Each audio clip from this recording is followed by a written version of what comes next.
Shalom. First and foremost, giving all praise, glory, and honor be to Yahweh, Bahasham, Yahweh Shai, Bahasham, Rakah, HaKwadash.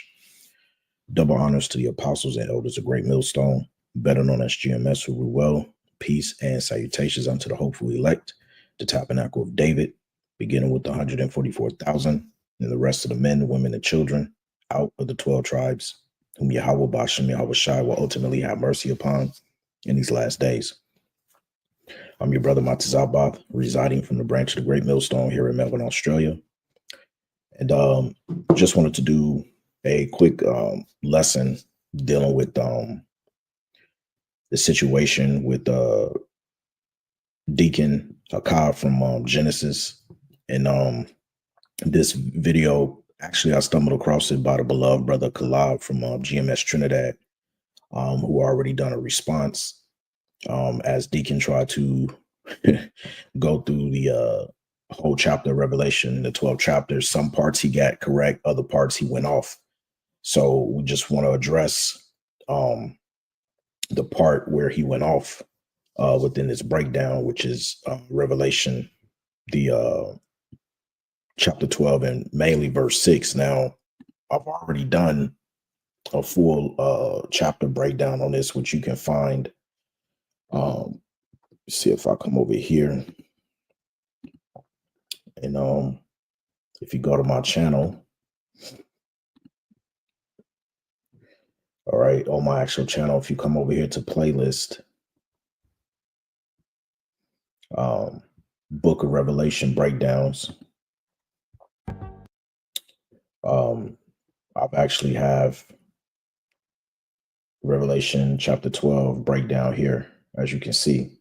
All right, so if anybody wants that, matter of fact, maybe what I'll do is I'll put it in the I'll post it in the description box later on. So if anybody's interested, you can watch that breakdown. But really, you have all of the breakdowns of the whole book of Revelation that I've actually done. So, but nevertheless, let's come back over here.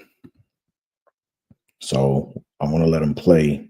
Well, I'm going to let this video play at the 2 minute and 28 minute, 2 minute and 28 second minute mark for him to go into this part here at verse 6, and you're going to hear his understanding of it, and then we're going to give the correct understanding, a few precepts, and then close out. Now, after 70 AD, it says the woman fled into the wilderness, where she has a place prepared of God. Why? Because there was no civilization in West Africa. That's the wilderness, West Africa. So we migrated, we went to the north. You see, we had some Canaanites with us. There's scholars and historians that say the Canaanites and Israelites were traveling together from Israel to West Africa. I know Brother Garfield thought that he had some type of prima facie or ace in the hole, ace card, because he said we had no breadcrumbs to show that we migrated from Israel to West Africa. That's proven to be a lie. So we're going to West Africa. God had a place prepared for us there because there was no civilization, that they should feed us there for 1,260 days. What does this mean? That we will be in West Africa for 1,260 days. We were there for longer. Okay. We were there for longer than 1,260 literal days. But we can look at years and say, okay, by the time we got there, 200 AD maybe, when 1,200 years passed, that's when we started going into captivity from West Africa. So that's what it's talking about. Now, and that's incorrect. All right. We completely butchered that. It's not talking about Salakia that we were in Africa for 1,260 days. All right. Because the actual prophecy, or what that's actually talking about, is that we were in captivity to go into America, which 1,260 days refers to. It breaks down to 42 months, which is equivalent to 3.5 days, which actually is 350 years of being in captivity. All right, and we're going to show you that now when we come over here to the blue letter. Let's read it.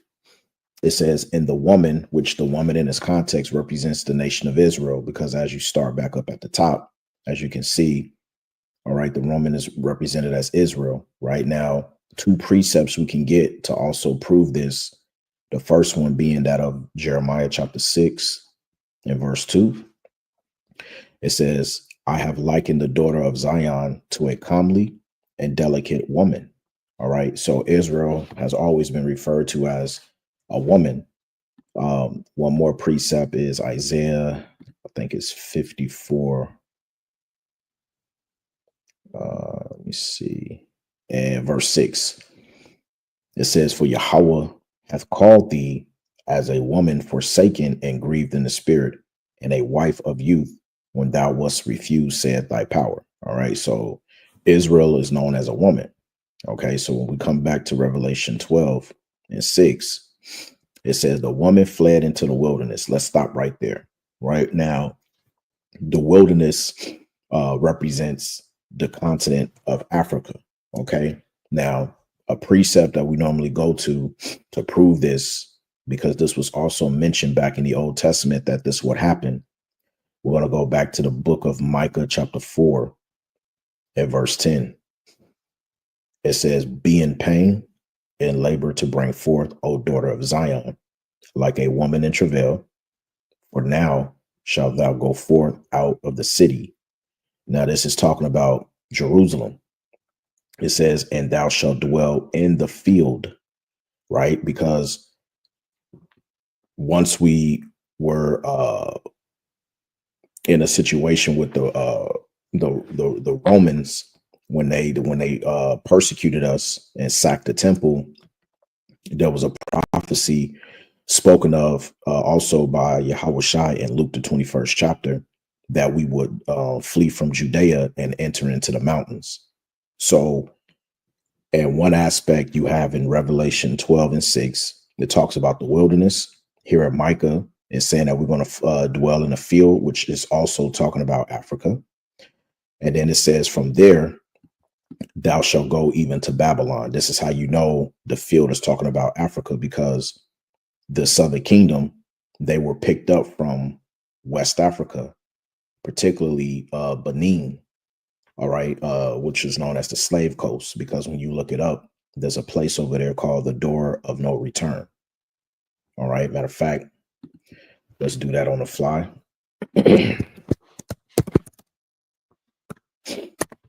Okay. So go here. This is a website called African Landers, Benin, Ouida, all right, which is another word for Judah. It says the last stop for the slaves before crossing the door of no return. So there's the monument right there. Okay, this is where they held off the Southern Kingdom. All right, went into a ship, and this would be the last time they ever see this part, you know, of the world, as they set sail to go over to the fourth part of the world, which is known as America. Okay. So, and as you can see up here, this is them being hauled off. Okay. Pursuant to Deuteronomy 28 and 68. And there's the ship that they're boarding. Okay. For those who want to argue that this never happened, well, it actually did happen, or else why would they have this here? Anyway, so coming back over here. So the field that we put an emphasis on here in this word represents Africa, and thou shalt go even to Babylon, which is talking about America. And it says, there shalt thou be delivered. This is how we know this is not speaking of ancient Babylon, because we were never delivered from ancient Babylon. As a matter of fact, we were, as the Southern Kingdom was under that captivity, they went from Babylon straight into the Medo-Persian captivity, right? Because the main part here says, there, meaning in America, Babylon the Great, shall thou be delivered. This is an end time prophecy that has yet to be fulfilled. It says, there Yahweh shall redeem thee from the hand of thy enemies. Okay. Now, to get some more historical information on this, this is from the book of From Babylon to Timbuktu, and this is on page 84. And we're just going to read a little bit of the history to align it up with the prophecy. So it says, in the year 65 BC, the Roman armies under General Pompey captured Jerusalem. At 70 AD, General Vespasian and his son Titus put it in to the Ish state with great slaughter. And during the period of the military governors of Palestine, many outrages and atrocities were committed against the residue of the people. And during the period from Pompey to Julius, it has been estimated that over 1 million Jews fled into Africa. Now, let's stop right here because they reported that it was estimated over 1 million Jews fled into Africa. Now, when you get the prophecy, let's get Luke chapter 21. And let's see what Yahweh Shai said about this. This is Luke chapter 21 and verse 20. And when ye shall see Jerusalem compassed with armies, then know that the desolation thereof is nigh. Okay, because when you go back to Matthew the 24th chapter, okay, Daniel broke down this prophecy as well in Daniel the 9th chapter, okay, which I can't remember to pull up right after this, but it says, verse 21, then let them which are in Judea flee to the mountains. The fleeing into the mountains is talking about Africa. Okay, because we just read from Babylon to Timbuktu, they fled into Africa. You see?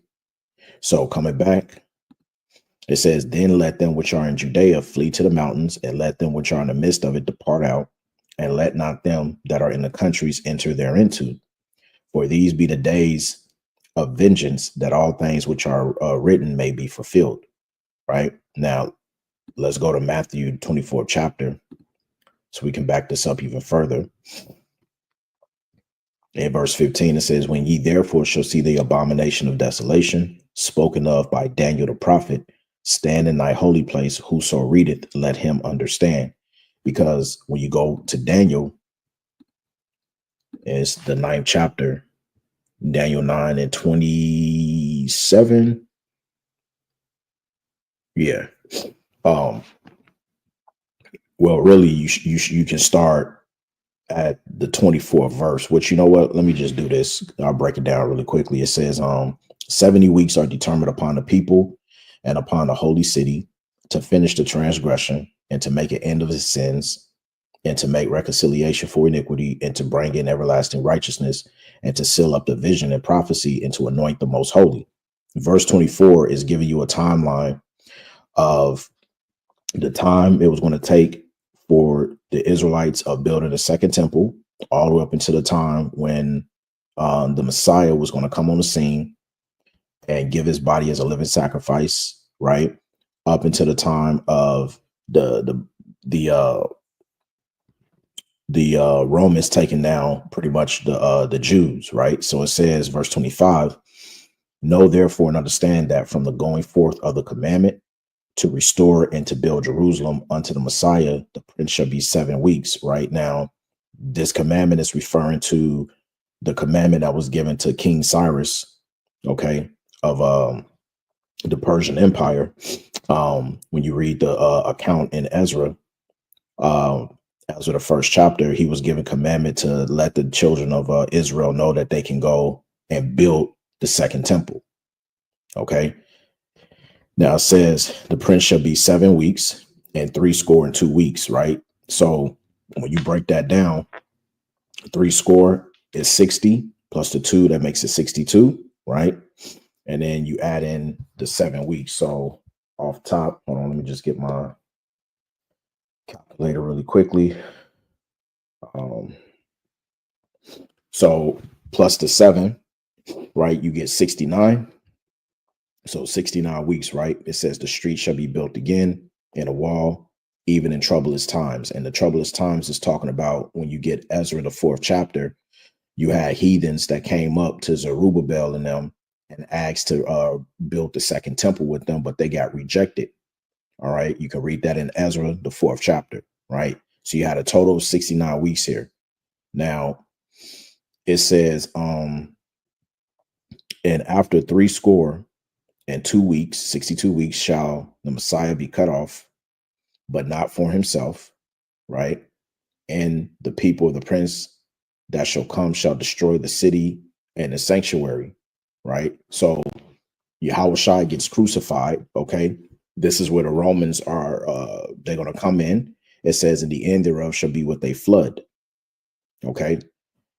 And unto the end of the war, desolations are determined. This began going into 66 to 70 AD, all right? And also you have what was known as the Roman Jewish Wars, okay, which goes into verse 27. It says, and he shall confirm the covenant with many for 1 week.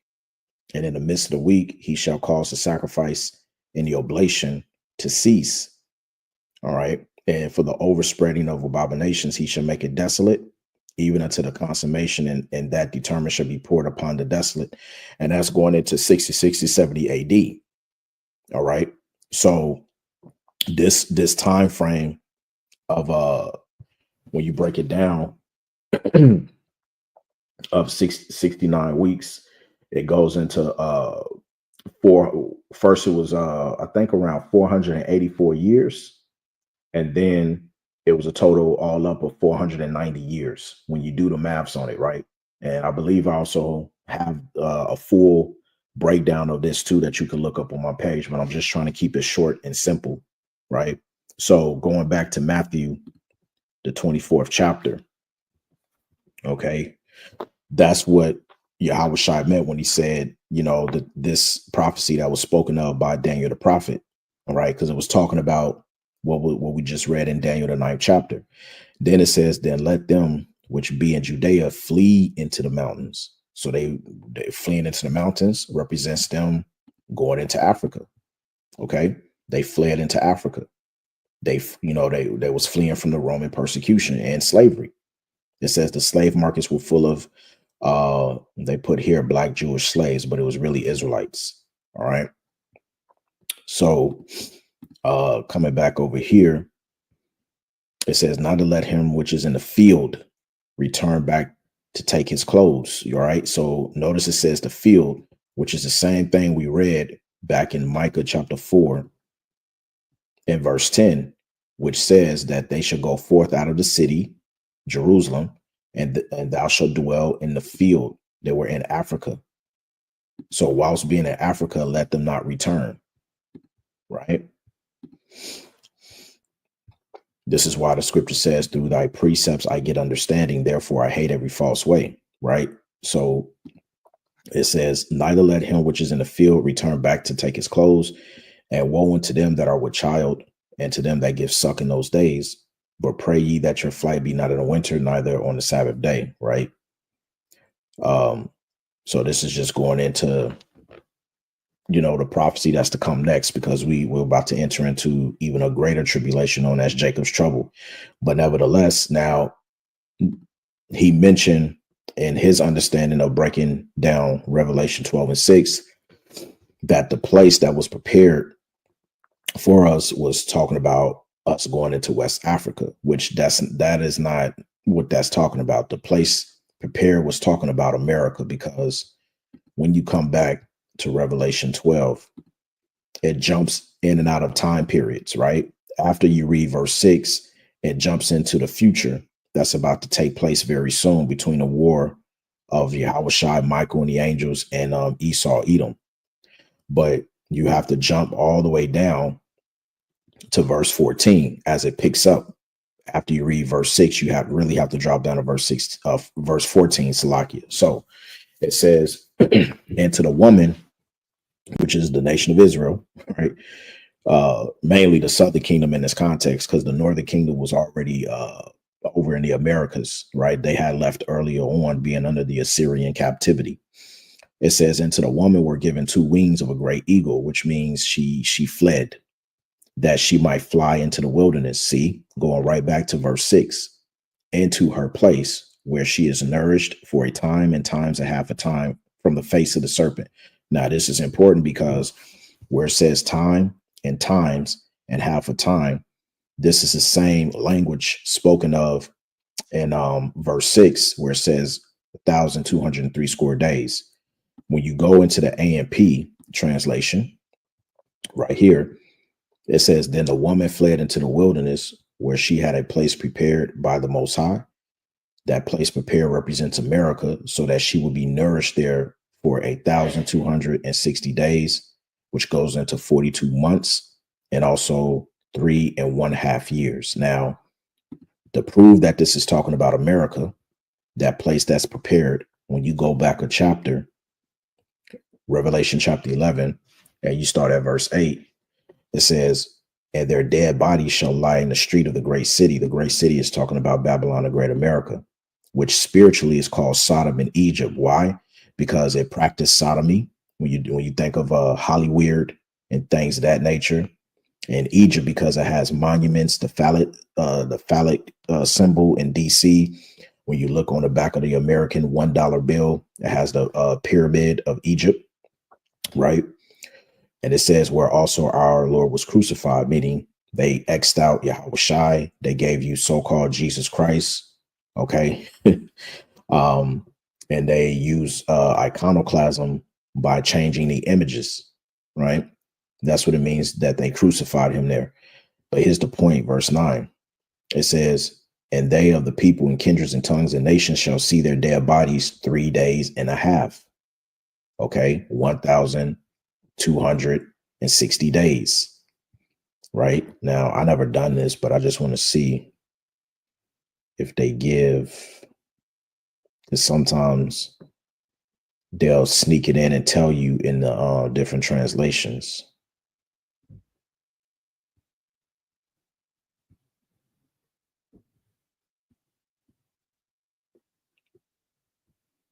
No. Okay, but the 3 days and a half is the same as we read in Revelation 12 and 14, right?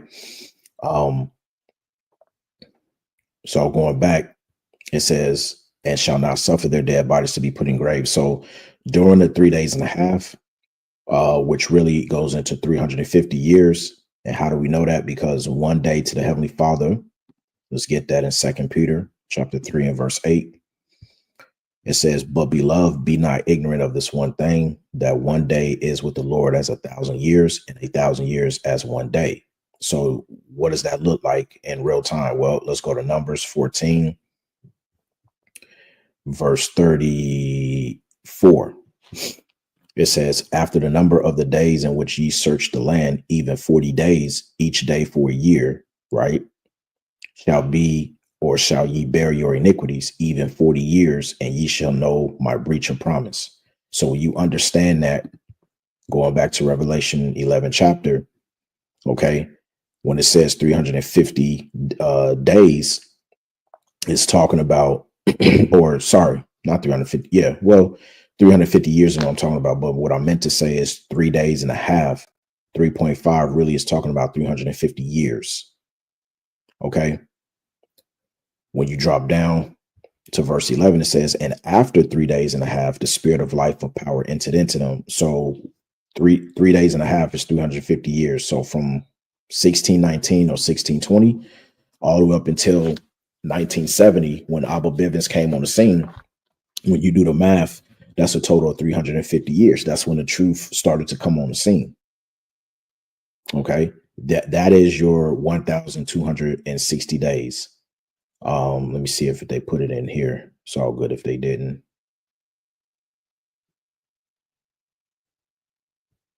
Yeah, it's all good. Now, this is also spoken of in Revelation, the 13th chapter, the 42 months. All right.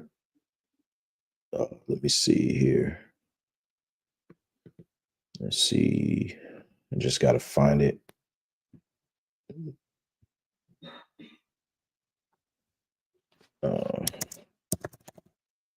Yeah. Revelation 13 and 5. It says, and there was given unto him a mouth speaking great things, and blasphemies, and power was given unto him to continue 42 months. 42 months. Okay. A and P. And the beast was given a mouth, the power of speech, uttering great things and arrogant and blasphemous words. He was given freedom and authority to act and to do as he pleased. All right.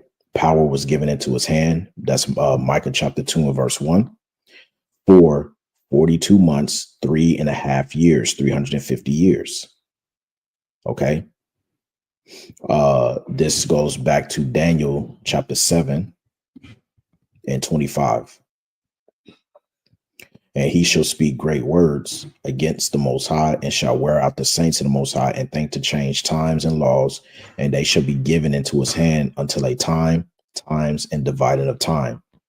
When you break this down, okay, time, that's 100 years, times, that's 200 years, dividing of time, that's 50 years. So in retrospect, 350 years. There's your 3.5. All right. So let's see if they have it here. Yeah, there you go. A and P, he will speak words against the Most High power and wear down the saints of the Most High, and he will intend to change the times and law, and they will be given into his hand for a time, 2 times and half a time, 3.5 years. That's 350 years. You see? So it's the same thing, but it's just spoken of in different translations, but it's really talking about all the same thing. All right. So they will go to America. Let's go back to Revelation 12. Right. Revelation 12 and 6. So when it says, and a woman fled into the wilderness, she fled into Africa, where she had a place prepared. That place prepared was America, because America was going to be is the place where we're going to be delivered. It says that they, our enemies, the Edomites, should feed her there 1,203 score days, which goes into 350 years. Let me see the cross reference here. Right. Revelation 11 and 2. But the court which is without the temple leave out. That's talking about the Gentiles. It says, and measure it not, for it is given unto the Gentiles. When it says to measure it not, that's talking about don't teach it. All right. Because this truth is not for the heathen nations. This truth is only for the Israelites. It says, in the holy city shall they tread underfoot 42 months, 1,260 days. Watch this, verse 3. And I will give power unto my 2 witnesses, talking about the southern kingdom and the northern kingdom. And where can we find that? Well, let's pull up a different tab. All right. When you type in, I think it's Zephaniah, or let me just type this in.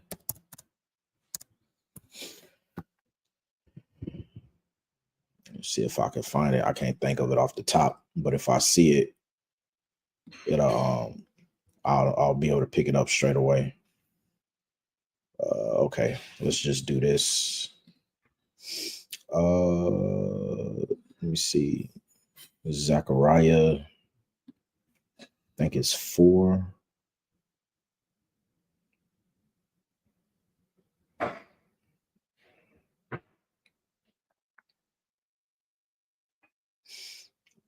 Let me see.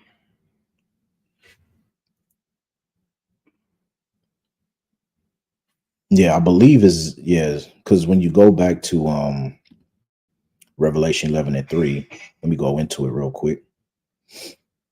Yeah, and I will give power unto my 2 witnesses, and they shall prophesy 1,203 score days, clothed in sackcloth. Now, what this is talking about when it says they shall prophesy, meaning the prophecies that was written in the scriptures for them to fulfill. All right, they had to fulfill within that 1,260 days. That's what it's actually talking about. They had to fulfill the prophecies that was written. Now, because the 2 witnesses represents the northern kingdom and the southern kingdom. And how do we know that? Let me see if they have the let me see here.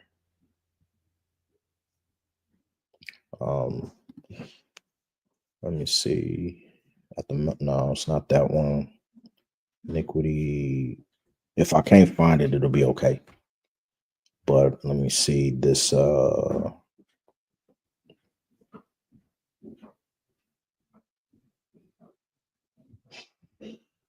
Yeah, that's all good. So here's another way on how we can show you these things. Right now, if you read the very next verse, notice it says, "These are the two olive trees and the two candlesticks standing before the Most High of the earth." Now, here's the clue to let you know who the two witnesses are, because when you go back to Zechariah, the 4th chapter, which is where I currently was before, all right, we start at verse 10. It says, "For who have despised the day of small things, for they shall rejoice and shall see the plummet in the hand of Zerubbabel. With those seven, they are the eyes of Yahweh, which run to and fro through the whole earth." Talking about that the angels are the eyes of the Heavenly Father, right? It says, "Then answered I and said unto him, What are these two olive trees?" Same thing in Revelation 11:4, "Upon the right side of the candlestick and upon the left side thereof." And I answered again, and he said unto him, "What be these two olive branches, which through the two golden pipes empty the golden oil out of themselves?" And he answered me and said, "Knowest thou not what these be?" And I said, "No, my Lord." Then he said, "These are the two anointed ones that stand by Yahweh of the whole earth." The two anointed ones is talking about the northern kingdom and the southern kingdom. They're known as the olive branches because when you get Jeremiah, I believe it's let me see here. It's been a while since I went into this. Jeremiah 11:16, it says, "And Yahweh called thy name a green olive tree, fair and of goodly fruit. With the noise of a great tumult, he hath kindled fire upon it, and the branches of it are broken." It's talking about the nation of Israel. We were called an olive tree. So we are the two olive trees. So when you go back to Revelation 11:4, when it says these are the two olive trees, it's speaking about the northern and southern kingdom. Those are the two witnesses. All right. And to prove it further, because when it says that they shall prophesy 1,203 score days, to further prove that this is talking about being in America, when you go to Jeremiah chapter 50 and verse 33, it tells you that, "Thus saith Yahweh of hosts, the children of Israel, northern kingdom, and the children of Judah, southern kingdom, were oppressed together, and all that took them captives held them fast, and they refused to let them go." Right? So they had to fulfill the prophecy going into that captivity that was prophesied back in Deuteronomy 28:68. They will both end up in the Americas. You see? So that's, and then if you want to go deeper into that, you can get 2nd Esdras, the 13th chapter, which let me get that, for any newcomers on here, to show you how the northern kingdom ended over in the Americas. Right? Let's get 2nd Esdras 13. All right, going back to the basics, get straight to the point. I'm going to start at verse 40. It says, "Those are the 10 tribes which were carried away prisoners out of their own land in the time of Hoshea the king, who Salmanasar the king of Assyria led away captive, and he carried them over the waters, and so they came into another land." Now, this is during a time when you read 2 Kings, I believe the 17th chapter. Israel was taken captive by King Salmanasar. All right, and they was the first to go into the Assyrian empire captivity. But they, the northern kingdom, took this counsel among themselves that they would leave the multitude of the heathen and go forth into a further country where never mankind dwelt. This began the process of them coming over to the Western Hemisphere, where they've settled today, known as America. Verse 42, "That they might there keep their statutes, which they never kept in their own land." Right? But that never happened, because when they came over to the Americas, they became more defiled and more polluted. It says, verse 43, "And they entered into the Euphrates by the narrow places of the river, for the Most High then showed signs for them and held still the flood till they were passed over." So basically, when they got into their little boats and stuff to set sail, Yahweh held back the any tsunamis within the oceans and stuff like that, hurricanes, whatever the case may be, coming up on the land shore stuff. He held all of that back just for them to safely cross over. It says, "For through that country there was a great way to go, namely of a year and a half, in the same region is called Arsareth." Now, Arsareth in the Hebrew means another land. And this was referring to America, because even when you look it up in the Jewish encyclopedia, they give you the history that when Christopher Columbus first set sail to go out west, right? Mainly because he wanted to find the 10 tribes, which he got that book or that knowledge of information from the book of Ezra, which we're currently reading here. He identified Arsareth with the land of America. And, let me go ahead and prove that. For somebody to say you just made that up. Okay, well, let's look up let me see. Salakia. So it's Arsareth Encyclopedia. Right? So you come over here, go to Arsareth. Now, this was an article put out, Morris Jestro, the name of the land beyond the great river, far away from the habitation of man, in which the 10 tribes of Israel will dwell, observing the laws of Moses until the time of restoration, according to Second Esdras, right? Which this is the, I believe what is it called? The Latin Vulgate version, all right? They put it as Ezra 4th, but it says, Columbus identified America with this land. See that? He identified America with this land, the land of Arsareth. So this further proves my point that they traveled over to the Americas. Then dwelt they there until the latter time, talking about now, and now when they shall begin to come, right? It says, the highest shall stay the springs of the stream again, that they may go through. Therefore sawest thou the multitude with peace. Okay. And here's the point. This is talking about Judah now, because Judah was the ones that were left behind. It says, but those that be left behind of thy people are they that are found within my borders. That's talking about the southern kingdom, because they eventually came over around the early 1600s. You see, that's why it says those that be left behind. The southern kingdom was left behind because they took part of the Babylonian Empire captivity, the Medo-Persia captivity, and the Greek captivity, and then finally the Roman captivity. You see, so that this links with Jeremiah 50 and 33. Both Judah and Israel were oppressed together, because then they came over. Right, they gather up Judah, okay, from the slave coast, West Africa, and brought them over to the Americas. And then Judah ended up joining their brethren, all of the 10 tribes in the Americas, and they were both oppressed together. Okay, so let's come back over here. So just to close out Revelation 12 and 6, that definitely was talking about, fleeing into the wilderness, which is Africa. But that place where Deacon went off was talking about America. It wasn't talking about us being in Africa for 1,260 days. No, that's talking about us being in America, being spiritually dead for that, for 350 years, because the spirit of life entered into us right around the time of Abba Bivens, which was 1970. Okay, so we're going to end it with this. This is Hebrews chapter 5, verse 12. It says, for the time ye ought to be teachers, ye have need that one teach you again, which be the first principles of the oracles of power, and are become such as have need of milk and not of strong meat. All right, because really, he butchered that verse.